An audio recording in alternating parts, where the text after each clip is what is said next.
All right, so atypical aliens. I mean, when you hear that phrase, doesn't it almost like contradict itself? Right. You know, because Yeah. we had this idea in our minds of what an alien is, right? And then you say atypical. But the stuff that you sent me, this podcast concept, Xeno Outlier, and the short story, the defective one, they really turned that on its head. Uh-huh. And I want to kind of dig into both of those things today to really kind of like unpack what makes those aliens so interesting, but also what it says about us and how we define the word normal.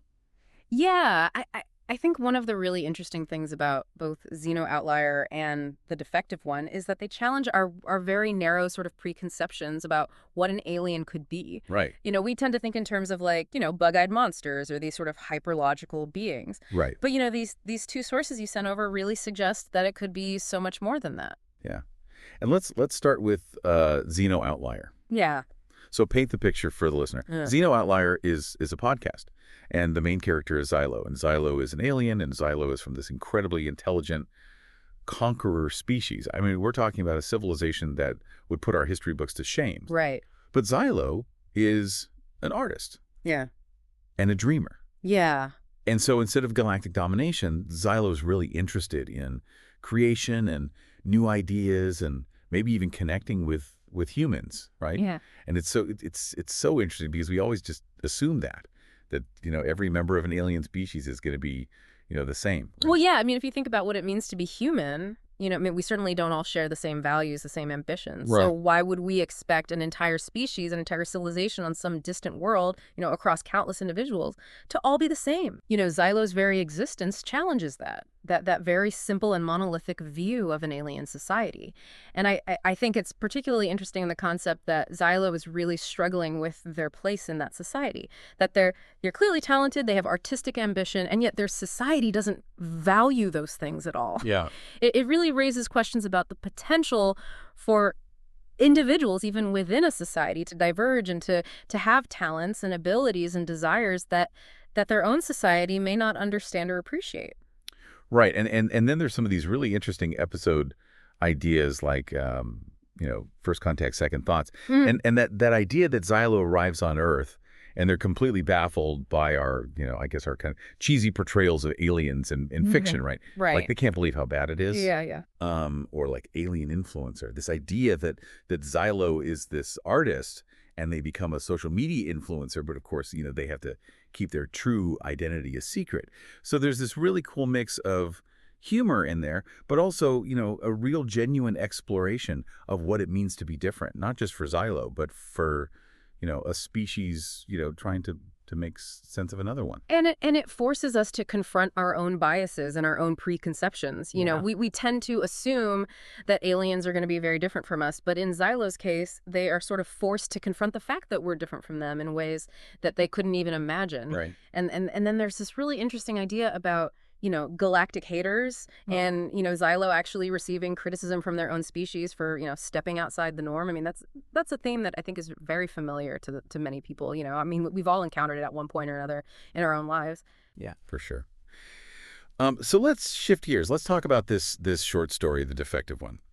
So the main character in this short story is named Ziln, and Ziln is a Vorlaxian, and they are from a society that is bioengineered for perfection. So we're talking about a world that is governed by this central AI called the central mind. Yeah. And so for the Vorlaxians, efficiency is not just a goal. It is like the bedrock of their society. Yeah. But Ziln is born with something unexpected, and that is curiosity. They have questions like, why do stars twinkle? Why does music make us feel a certain way? Questions that their society, their perfectly designed society, just really doesn't have any room for. And it really forces us to confront the question, what are the downsides of striving for this, maybe impossible ideal of perfection? Yeah. I mean, I think what's particularly striking about the defective one and the Vorlaxians is that they see curiosity as a defect. Yeah. I mean, to us as humans, to many of us, I think, that's such a bizarre and alien concept. Right. But it really highlights this idea that if you have a society that is so homogenous, that values conformity and efficiency to the exclusion of all else, you run the risk of stifling, Yeah. the very qualities that drive innovation, the Yeah. qualities that drive creativity, and ultimately, lead to a more fulfilling and meaningful existence. And Right. and it's something that, Zilman really highlights through their intense fascination with human laughter. Something that to them is completely foreign and utterly incomprehensible, but yet they sense that it's important and they want to know what it is. Yeah. So because of this curiosity, Ziln is labeled as functionally inefficient by the central mind, which is a very bureaucratic way of saying not good enough. Right. And they're scheduled for reprogramming. Yeah. But thankfully, Ziln decides to take matters into their own hands. So Ziln escapes, and they end up crash landing on Earth, where they take on human form. And this is where they meet Leo, a comic book artist, who also feels like an outsider in his own way. And so you get this idea, that there are these connections that can be made across even the most seemingly insurmountable differences. I think that's a really important point. And, Leo's role, I think, is really crucial because he doesn't he doesn't dismiss Ziln's questions. Yeah. He doesn't, try to shut them down or say, oh, you're being silly.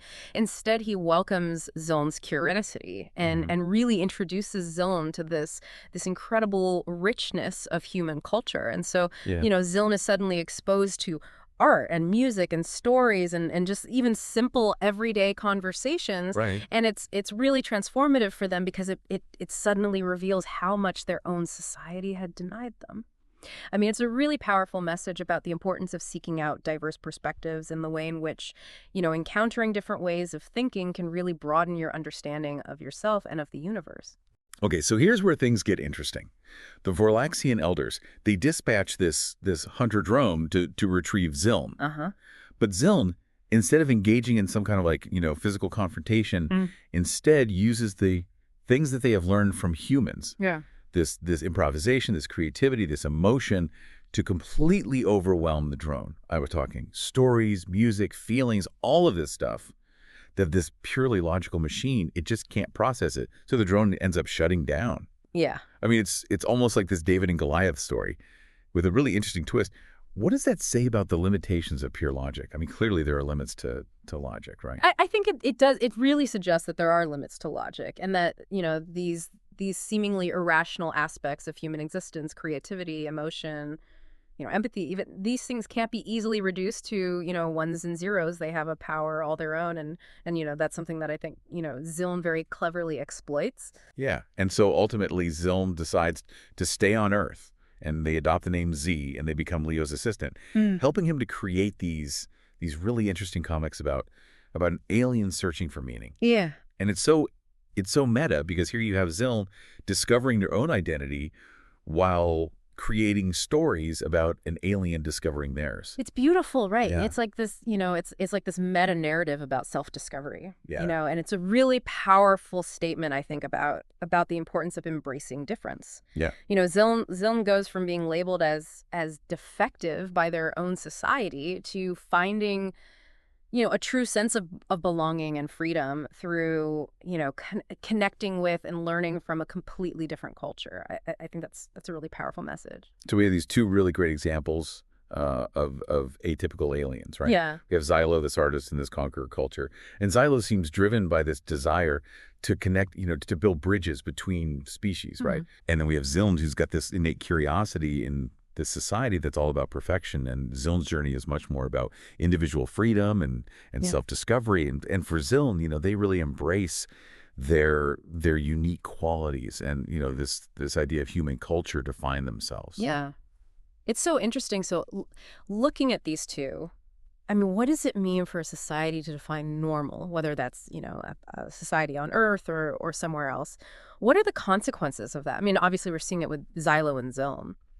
Yeah, I think these stories really highlight those consequences, and they force us to ask some hard questions. What does it mean to be normal? Who gets to decide? And what happens to the people who don't fit in? I mean, those are questions that I think are relevant to all of us, right? And it also makes you think about, what if there are aliens out there?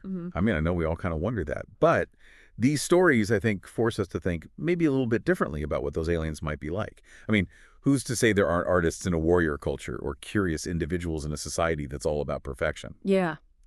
I think it just sort of opens up a whole universe of possibilities. Yeah.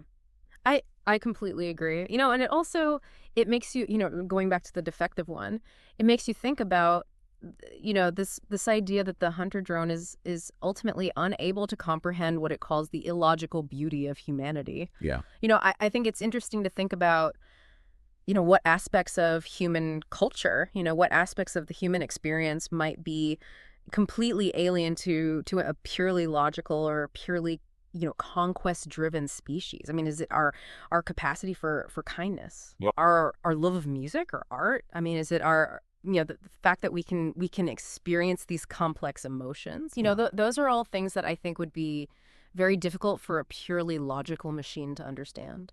absolutely. And you know, thinking about Zilm and how profoundly they were changed by, Uh-huh. exposure to human creativity and emotion. I mean, what about you? What do you think, what things in your life have really shaped your sense of self and your individuality? I mean, was it a relationship, Oh, that's a good question. passion for something? Was it Mhm. something, challenging that you had to go through? I mean, sometimes these fictional stories can really help us to kind of look inward a little Yeah, bit. yeah, absolutely. Yeah, I think, for me personally, it's been a combination of factors. I've always been drawn to art and music and storytelling, and I think those things have definitely played a role in shaping who I am.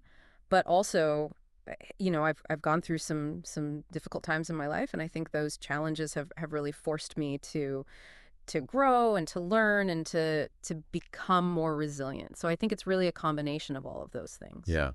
Yeah, I think that's probably true for a lot of people. Yeah. It's never just one thing, it's a combination of things. Yeah. So lastly, I mean, I'd love to hear, if you were to encounter an alien, and it defied all of your expectations. I mean, it could be like Xylo, it could be like Ziln, or it could be something else entirely. What would you want to learn from them? And what would you want them to learn from you? Because I think that's kind of what it's all about, right? Yeah, that's such a great question to end on. I mean, if I were to encounter an alien, I think the first thing I would want to do is just listen. I would want to understand their perspective, their worldview, their values. I mean, I think that would be just so incredibly fascinating. Mm. And as for what I would want them to learn from me, I think I would want them to learn about the beauty and the complexity of the human experience, our capacity for love and compassion, our creativity, our resilience, all of those things. I think those are the things that make us us, and I think they're worth sharing. Yeah, yeah, I couldn't agree more. And I think, you hit the nail on the head. The first thing, you know, I would want to do is just sit down and listen Hmm. and try to understand. Yeah, So much to think about. indeed. Until next time. Take care. Take care.